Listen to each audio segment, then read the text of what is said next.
The rain hammered against the windows of forward base Artemis, a sound that reminded Hyun-woo of home.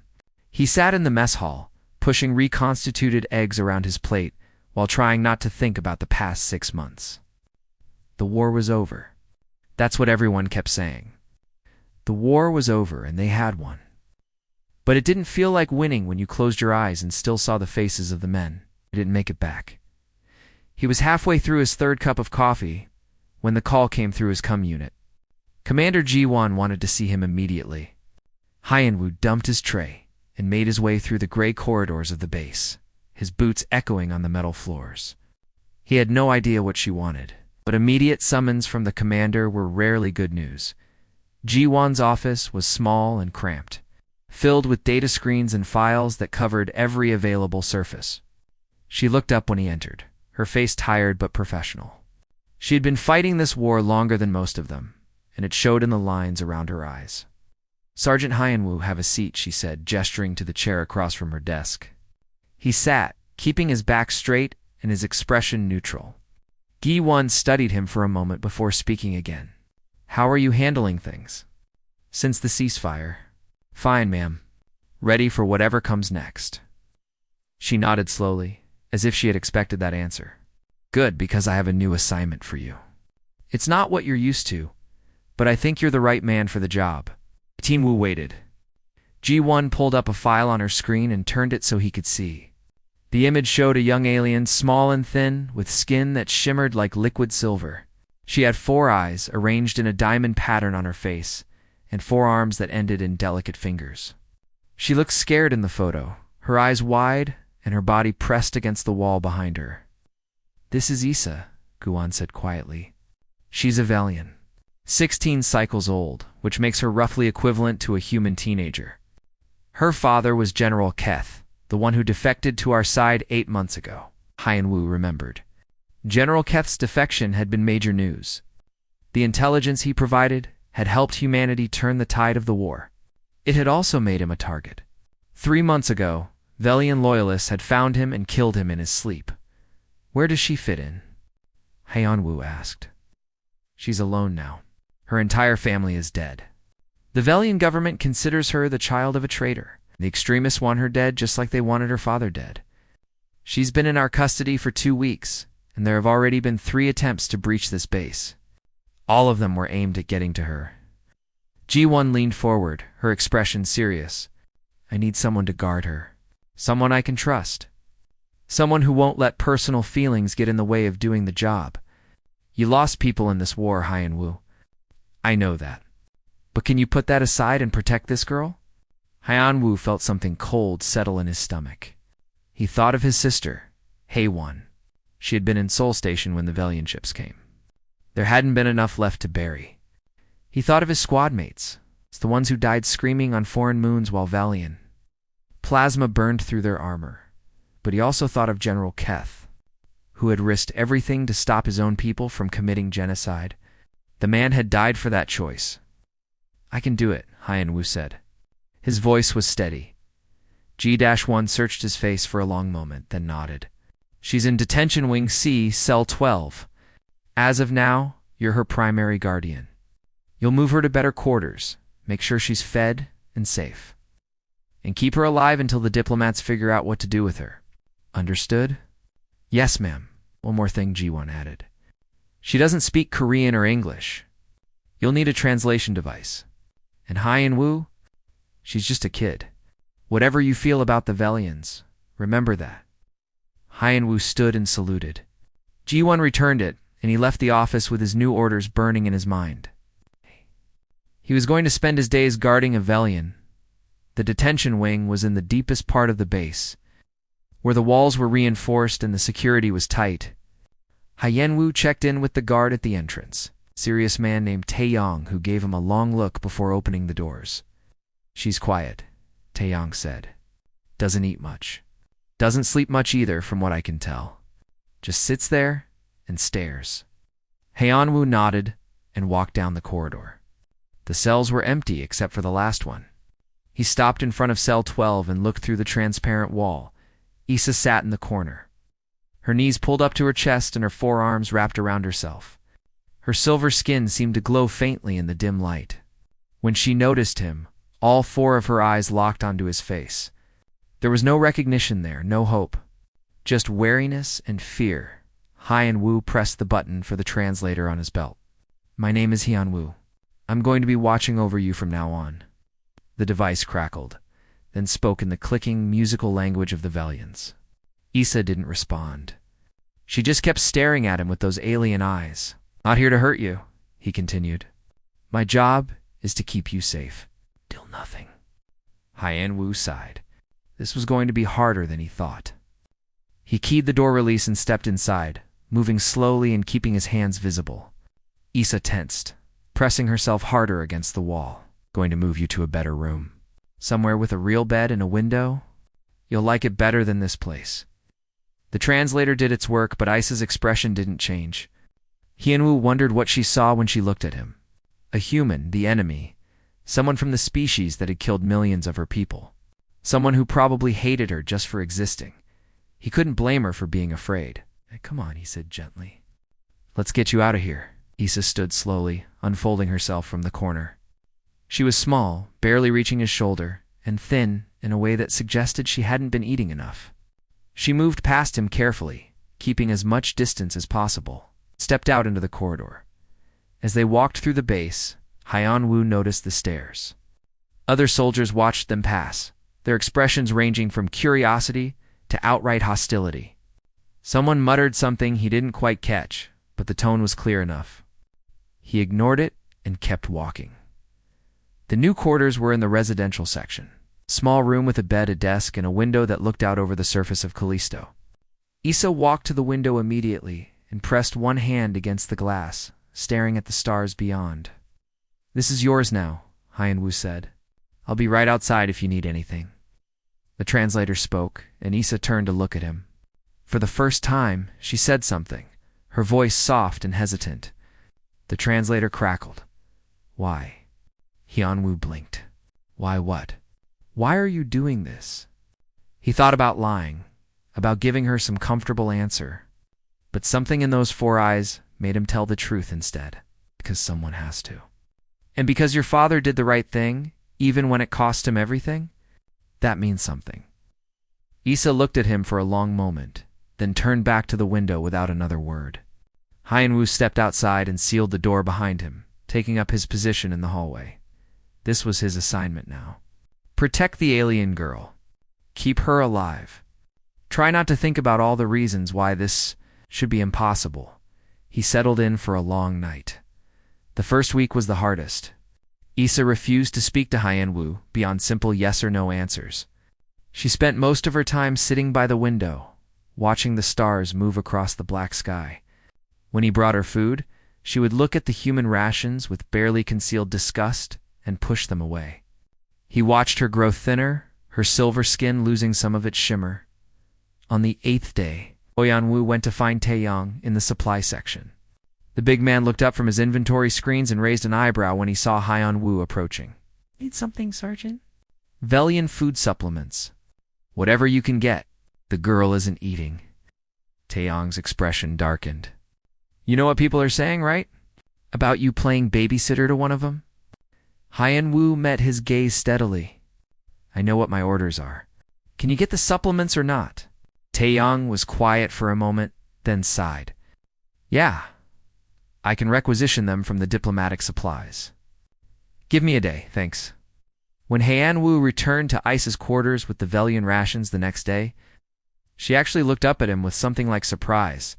The food came in small silver packets, and when she opened one, the smell reminded him of mint and copper. She ate slowly, carefully, and when she was done, she spoke one word to the translator. "Thank you." It was a small thing, but it felt like progress. The routine began to form after that. Every morning, Hyun-woo would bring her breakfast and check on her needs. Every afternoon, he would escort her to the observation deck where she could see more of the stars. Every evening, he would stand guard outside her door while she slept, or tried to sleep. He knew she had nightmares because he could hear her crying through the door sometimes. Soft clicking sounds that the translator couldn't interpret. Bura.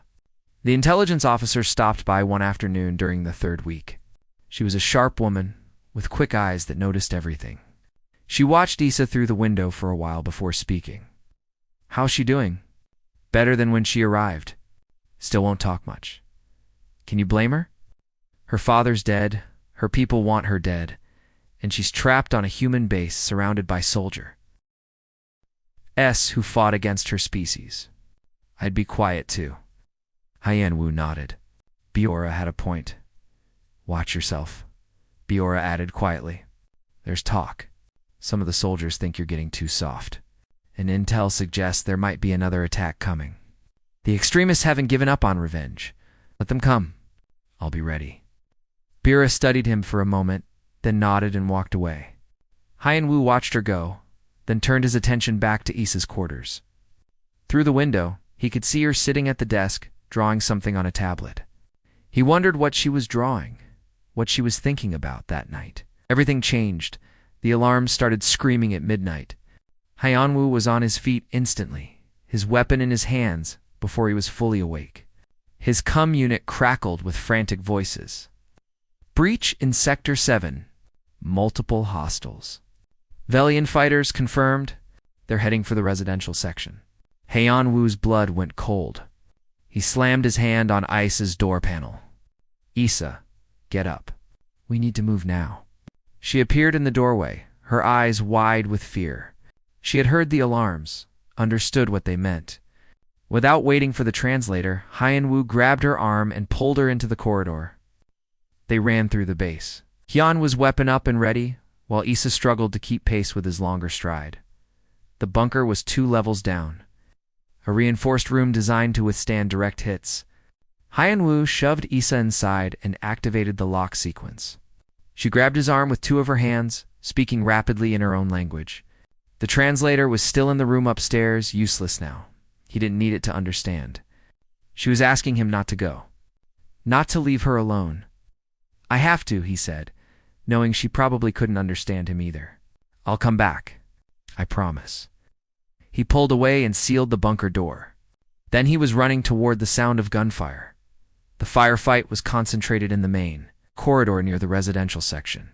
3 Velian infiltrators, heavily armed and moving with military precision. They had already killed 1 guard and wounded another. Hyan-Wu joined the defensive line, his rifle barking as he fired controlled bursts at the attackers. The Velians were good, better than good. They moved like water, using their forearms to reload and fire simultaneously while taking cover.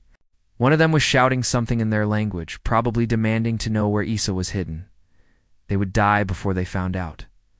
The battle lasted maybe 10 minutes, but it felt like hours. When it ended, all 3 infiltrators were dead. 2 human soldiers were wounded, but alive. The corridor was scorched black from plasma fire. The smell of burned metal hung heavy in the air. Hyun-Wu helped the medic. Subin stabilized the wounded before making his way back to the bunker. His hands were shaking slightly as he entered the unlock code. The door hissed open, and Issa was there, pressed against the back wall, her silver skin almost white with fear. When she saw him, something in her expression cracked. She made a sound, half sob and half gasp, and before Hyan-Wu could react, she had crossed the small space and wrapped all 4 arms around him. She was shaking, her head pressed against his chest.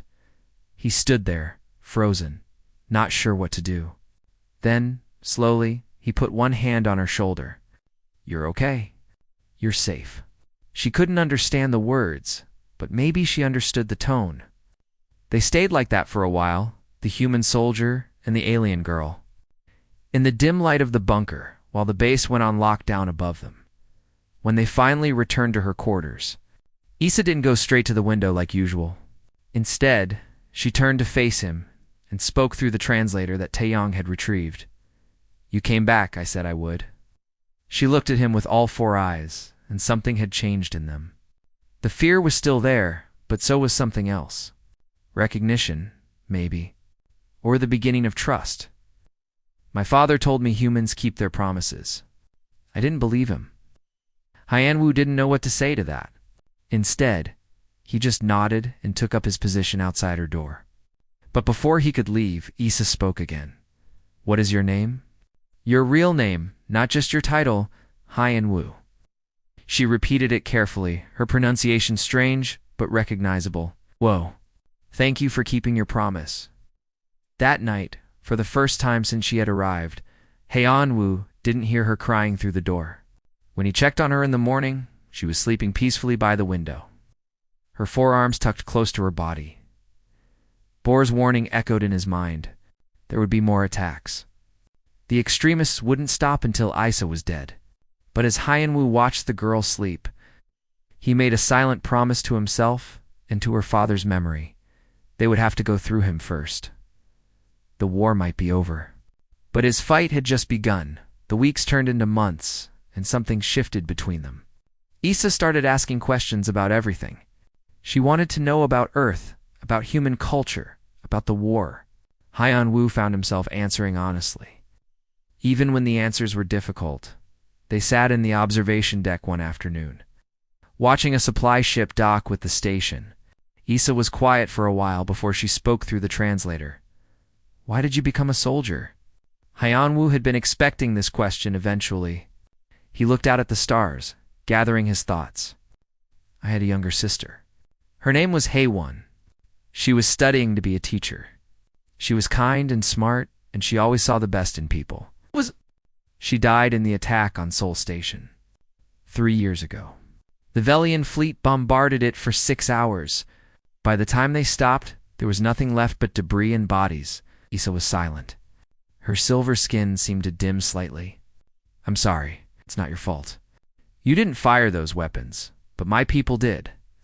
Hyan Wu turned to look at her. Your father tried to stop them. He gave up everything to help end the war. That matters. Isa's 4 eyes were fixed on her hands, all 4 of them folded in her lap. I miss him. Every day I miss him. He was trying to do the right thing, and they killed him for it. Sometimes I wonder if it was worth it. It was worth it, Hyan Wu said firmly. The war is over. That means no more Hawans. No more families destroyed on either side. Your father saved millions of lives. But he couldn't save his own family. There was nothing Hyan Wu could say to that. Instead, he reached over and put his hand on her shoulder. She leaned into the touch slightly, and they sat there together in the quiet. Over time, Hyan Wu started teaching her small things. He showed her how to play cards, though her forehands gave her an unfair advantage. He introduced her to human music, watching her reaction as she experienced different styles. She liked classical music best, the way it built and flowed like water. He also taught her how to defend herself. It started when she asked him directly, if more attackers come, I want to be able to fight. It's my job. To keep you safe? What if you're not there? What if something happens to you? Her eyes were intense. I don't want to be helpless. So he started showing her basic self-defense moves. Isa learned quickly, her forearms and natural agility making her a surprisingly capable fighter. During one training session, Hyan Wu demonstrated a throw and ended up flat on his back when he underestimated her speed. Isa made a sound he had never heard before, a musical clicking that he realized was laughter. Did you just laugh at me? He asked, pretending to be offended. Yes, she said through the translator and laughed again. It was the first time he had heard her truly happy. But not everyone on the base was warming to Isa's presence. Corporal Deng Hyan made his feelings clear one day in the mess hall. He was a good soldier, reliable, and brave, but he had lost his entire squad to Velian forces during the war. She's one of them. Having her here is wrong. Hyan Wu started to rise, but Su Bin, the medic, put a hand on his arm. Don't. He's grieving. They all are. Grief doesn't excuse prejudice. No, but understanding it might help. Su Bin was right. Hyan Wu knew. But it still burned to hear people talk about Isa like she was a monster when she was just a scared girl trying to survive. One evening, Isa asked him about Earth. What was it like? What did it look like? Hyan Wu pulled up images on his tablet and showed her. The blue oceans, the green forests, the cities that stretched toward the sky. Isa stared at the images with wonder. It's beautiful. So much water and life. My world was mostly desert. Red sand as far as you could see. I used to climb the dunes and watch the sun set. Suns. Plural.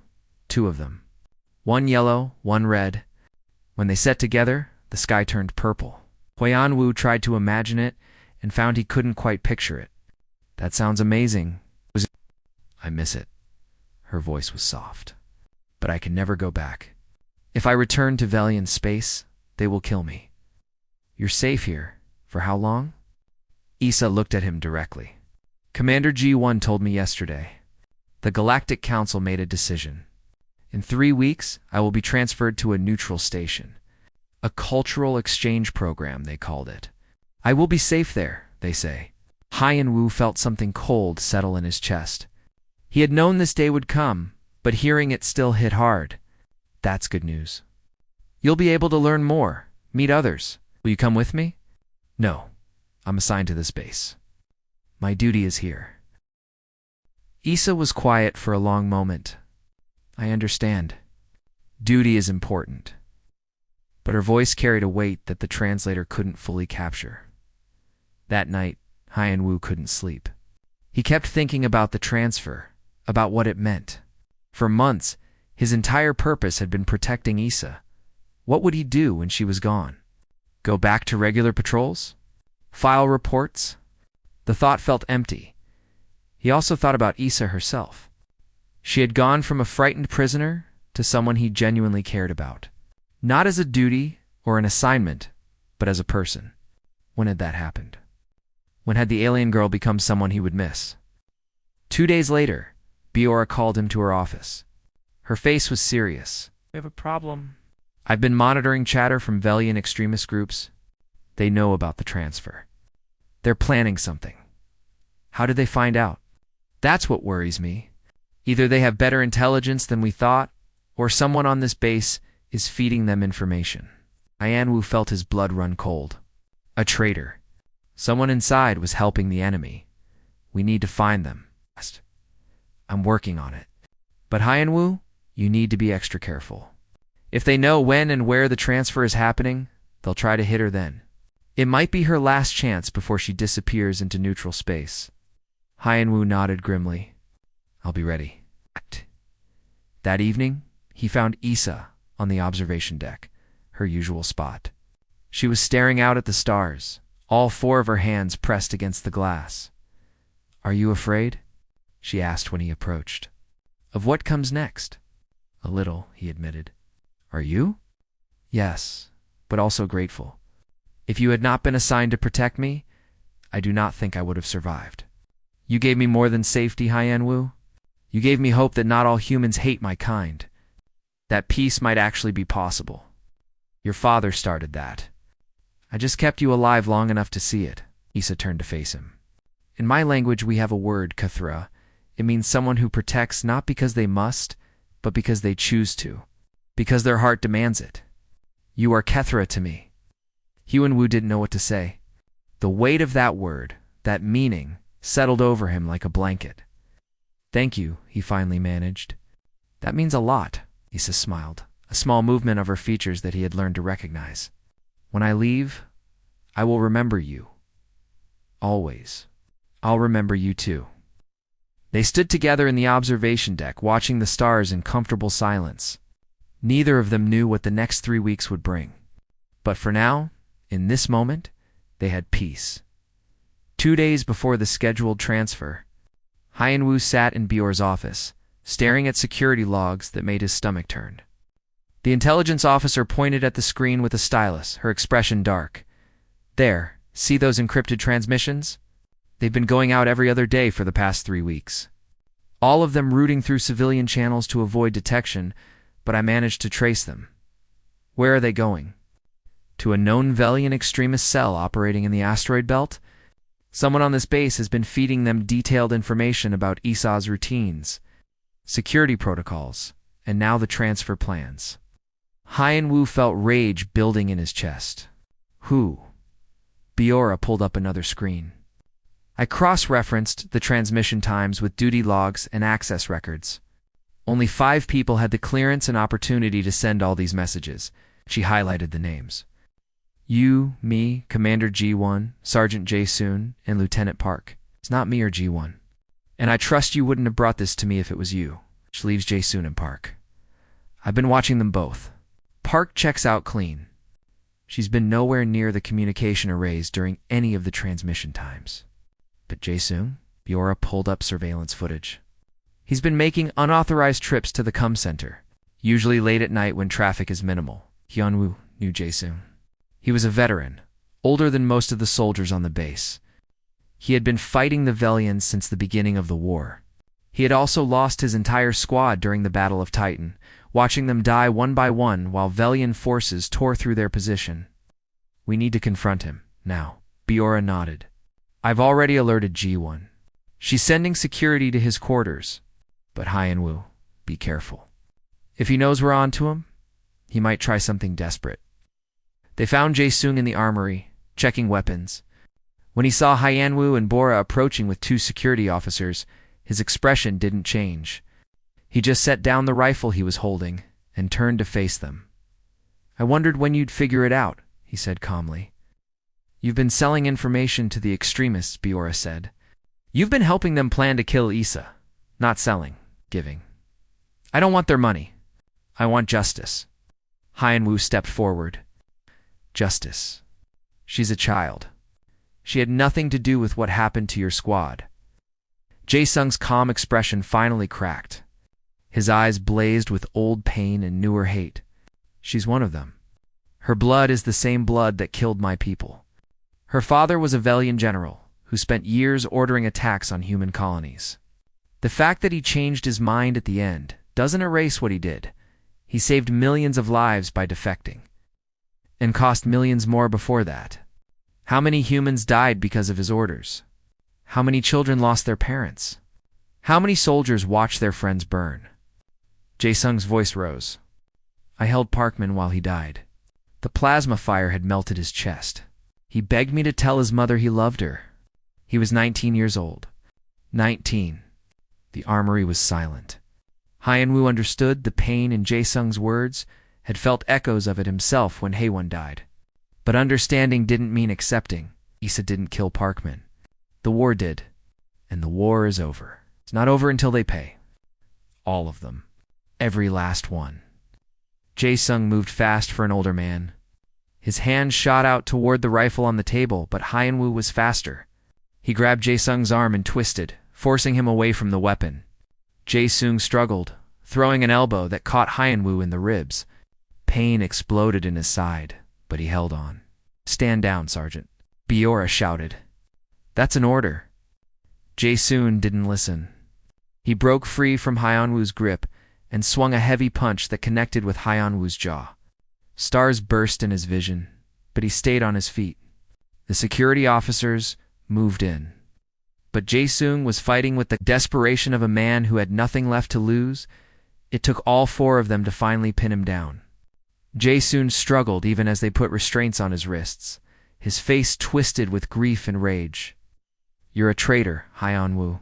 Protecting one of them. Hey, one would be ashamed of you. The words hit harder than any punch. Hyunwoo knelt down so he was eye level with Jae-sung. My sister died because of hate and fear. I won't let her death be used to justify more of the same. Issa deserves to live, and I'm going to make sure she does. They dragged Jae-sung away, still shouting. Biora touched Hyunwoo's shoulder gently. You okay? No, but I will be. He prodded his ribs carefully. Nothing broken, but he would be bruised for days. The extremists know the transfer plans. We need to change them.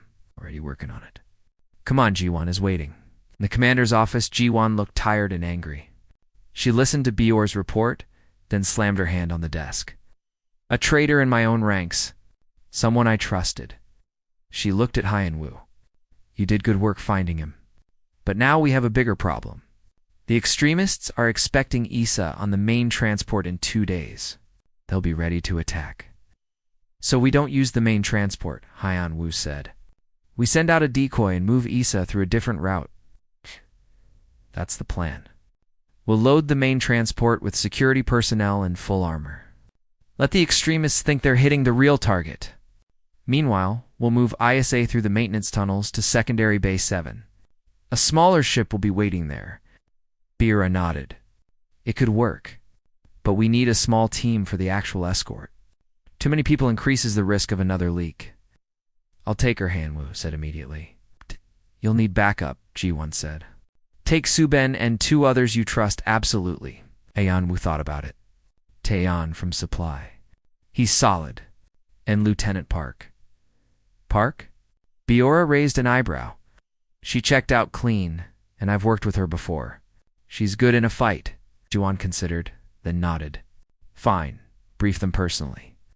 No written orders, no come chatter. The launch is set for 0400 hours the day after tomorrow. That gives us 1 day to prepare. Hyun-woo saluted and left to find his team.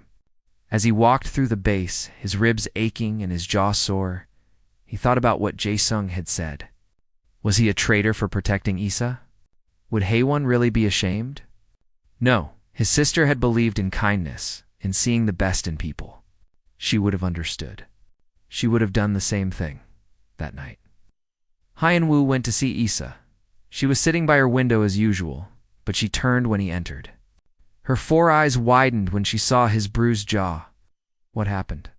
We found the traitor. He won't be a problem anymore. Hyun-woo sat down across from her. But the extremists know about your transfer. They're planning to attack. Issa's skin paled slightly. Then perhaps I should not go. If I stay here, there is no attack. If you stay here, they'll just keep trying until they succeed. No, you're leaving as planned. But we're changing how we do it. I'm going to get you to that transport safely. I promise. You always keep your promises, Issa said softly. But Hyun-woo, if something goes wrong, if you must choose between completing the mission and your own life, I want you to choose your life. That's not how this works. I am serious. You have given me months of safety and friendship. You have given me hope. That is enough. I do not want you to die for me.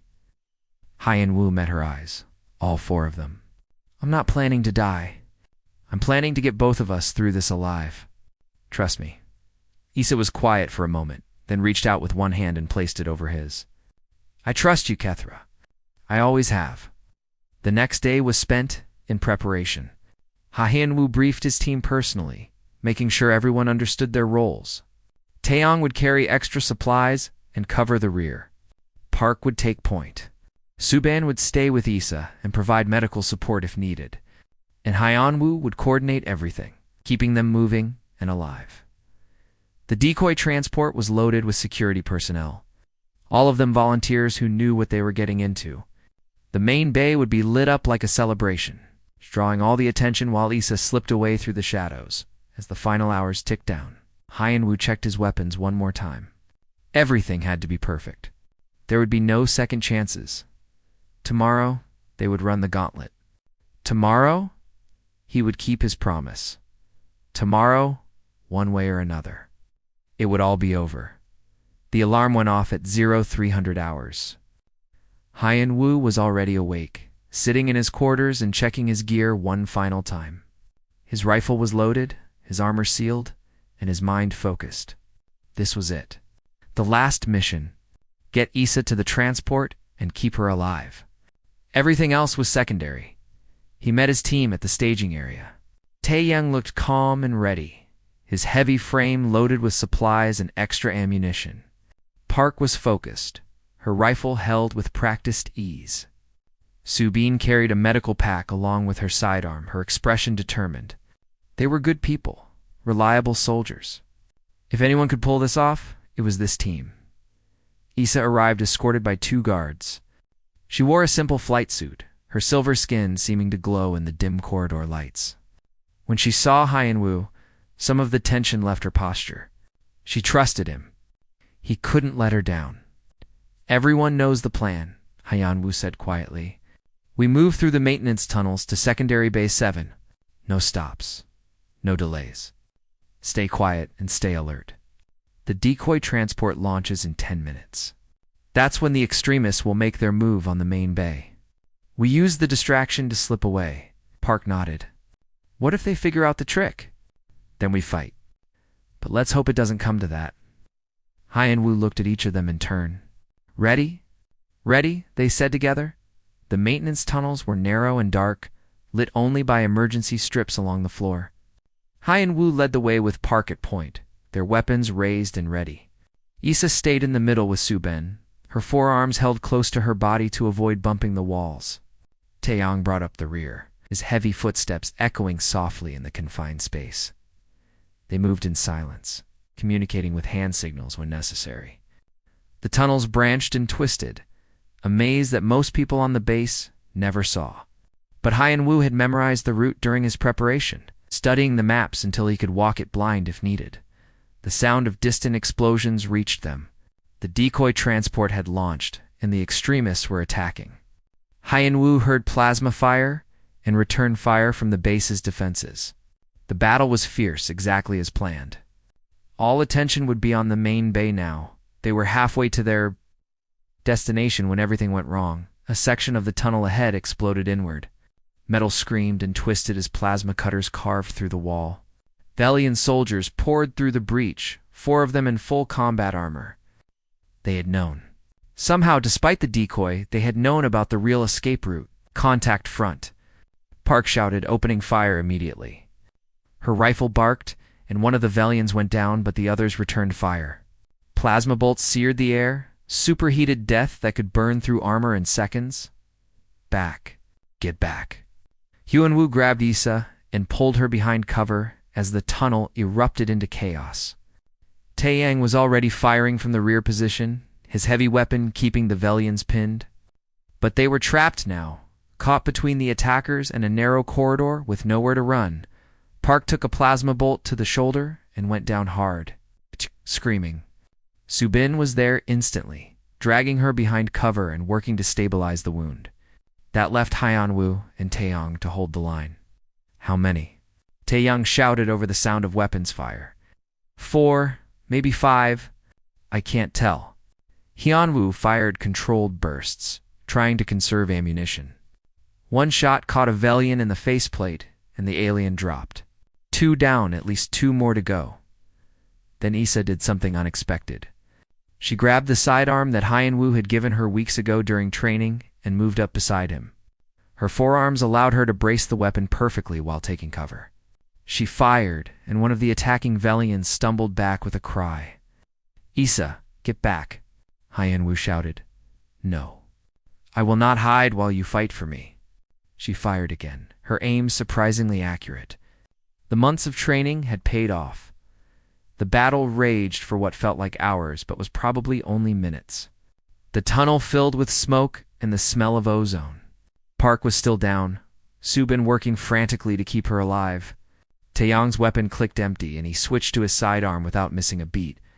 Then Hyun-woo heard it. Footsteps behind them. More attackers coming from the rear. They were completely trapped now, were surrounded. Taeyang called out, confirming his fear.